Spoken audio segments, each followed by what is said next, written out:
My dear friends, my name is Jacob Fiveash, and welcome to Uncaged Zootours. If you are new to the channel and love animals, I recommend and appreciate you hitting the like, subscribe, and bell icons to join me on my tours. Today, we're going back to the world famous San Diego Zoo to visit the rest of the Wildlife Explorers Basecamp.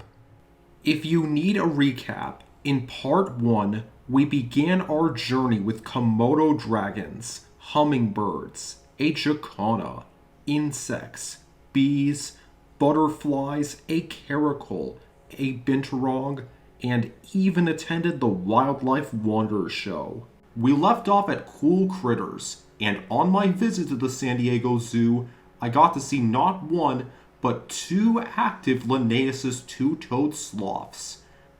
This one was the highlight of the Ambassador Animal presentation, which happens every day at 1 o'clock p.m. at the base camp. Say hello to Xena. Although Xena is an ambassador animal, she is related to the now extinct giant ground sloth, the inspiration for Sid from the Ice Age franchise. The giant ground sloth weighed up to 4 tons and stood up to 12 feet tall, which is as tall as an elephant.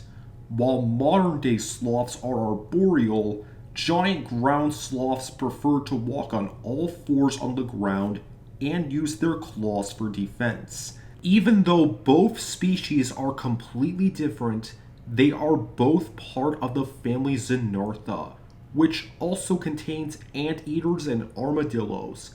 Besides, that could be how Xena got her name.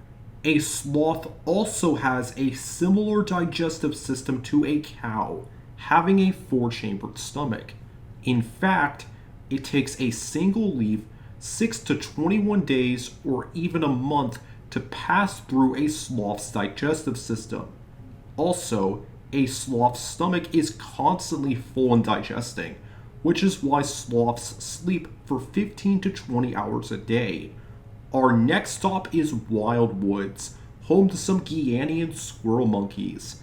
These monkeys love to play because it helps improve their social skills and health.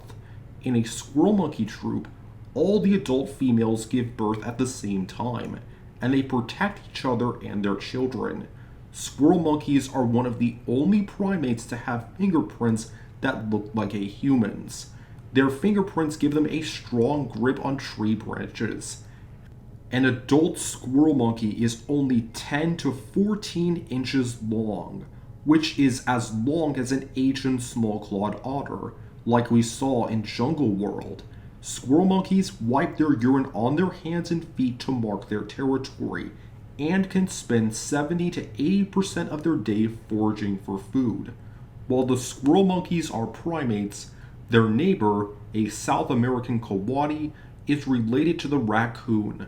Like their squirrel monkey neighbors, the coati's tail provides balance, and like a clotted leopard, their ankles are double jointed. The Mayans worshipped coatis, believing they could talk and possessed supernatural powers. Coatis also use their strong claws to hang on to tree branches and even dig into crocodile nests. Their name comes from an ancient South American word that translates to belt nose, which refers to the way coatis sleep with their nose tucked into their belly.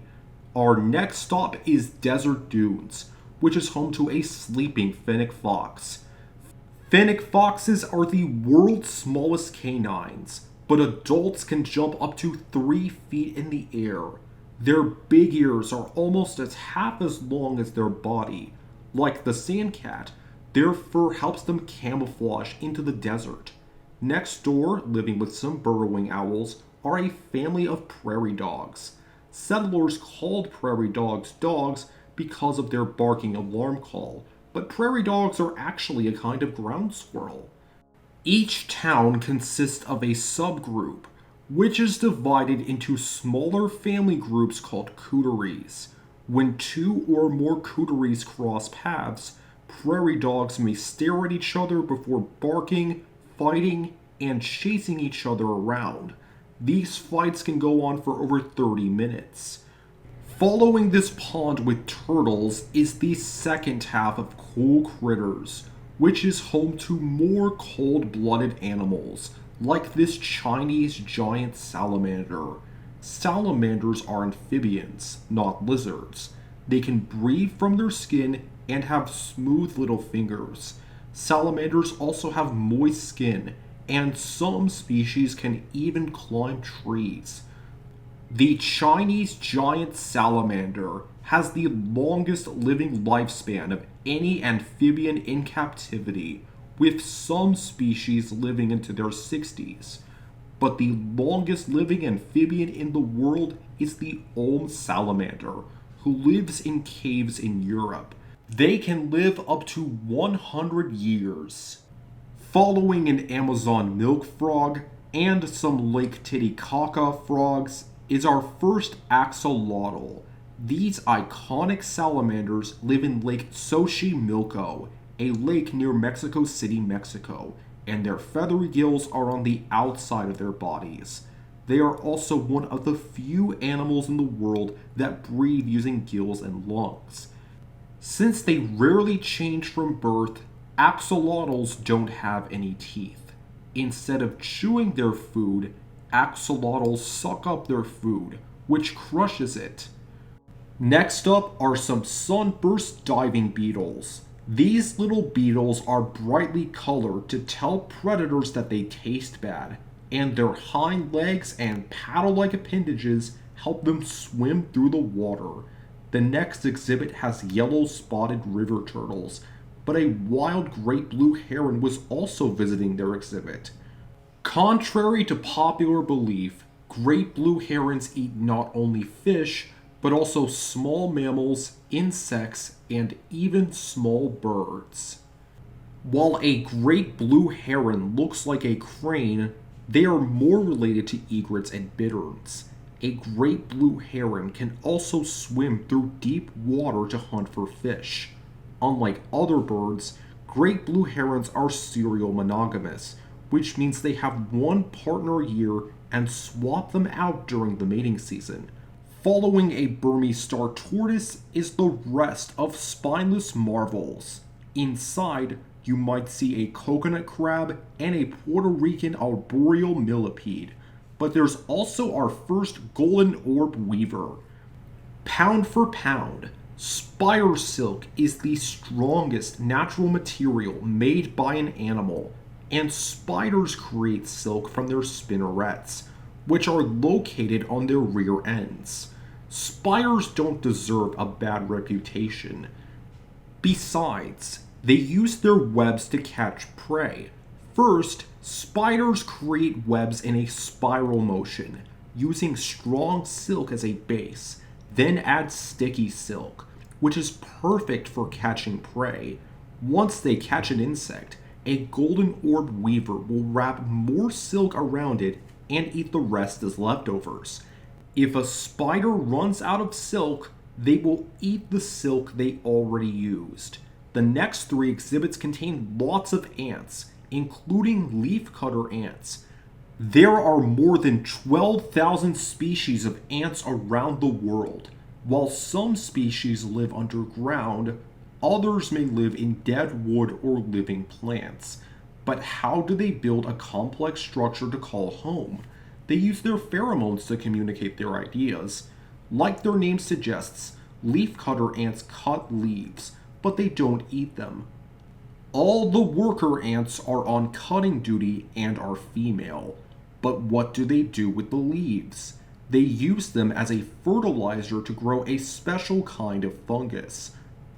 The workers also help take care of the babies, but the queen will sometimes give birth to princess ants that will take some of the eggs and fly away to start more colonies. Following these naked mole rats are a bunch of arachnids, like this Brazilian black tarantula.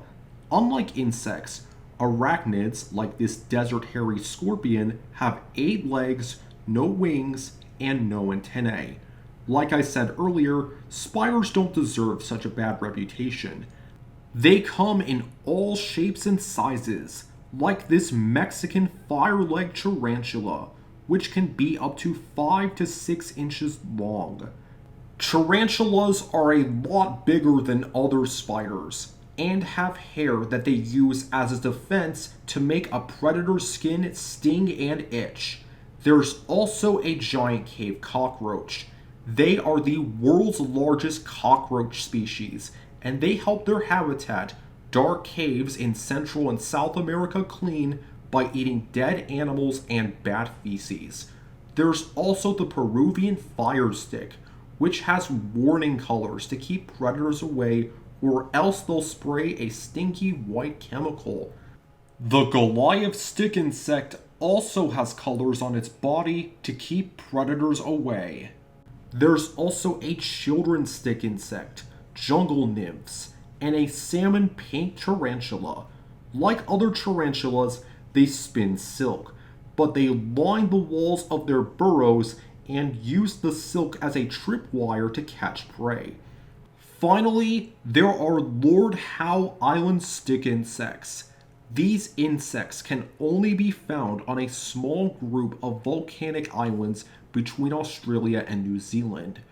For many years, people thought that these insects had gone extinct or had completely died out, but it turned out that a group of them was found on Bali's Pyramid, a rocky outcrop, in 2001.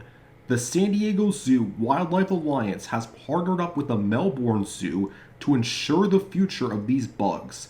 Lord Howe Island stick insects are sometimes called tree lobsters and can't fly.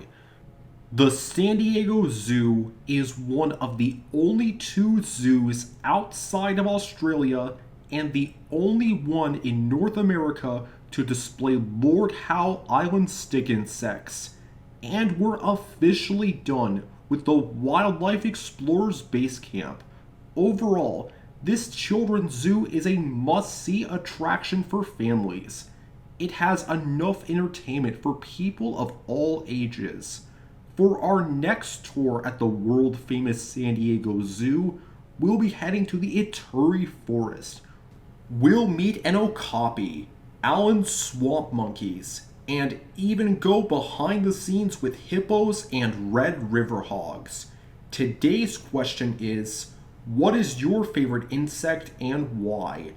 Thank you for watching my videos, and I'll see you next time. You're smart, creative, and kind.